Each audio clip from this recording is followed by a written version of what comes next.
ఈరోజు కార్తీక మాసం మంగళవారం నేను సీతాదేవికి ఇట్ట కలువ పువ్వులతో అష్టోత్తరం చేసుకున్నాను. రాములు వారికి తులసి దళాలతో అష్టోత్తరం చేసుకున్నాను. ఆంజనేయ స్వామికి సింధూరంతో అష్టోత్తరం చేశానండి. ఇక్కడ ప్లేస్ సరిపోలేదు, అందుకని నేను కింద చేసుకున్నానండి. ఇదిగోండి, నచ్చిందా? నచ్చితే లైక్ చేయండి, షేర్ చేయండి, సబ్స్క్రైబ్ చేయండి.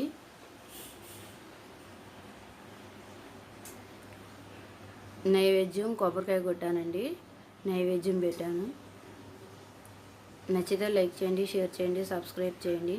ఓం శ్రీ రామాయ నమః.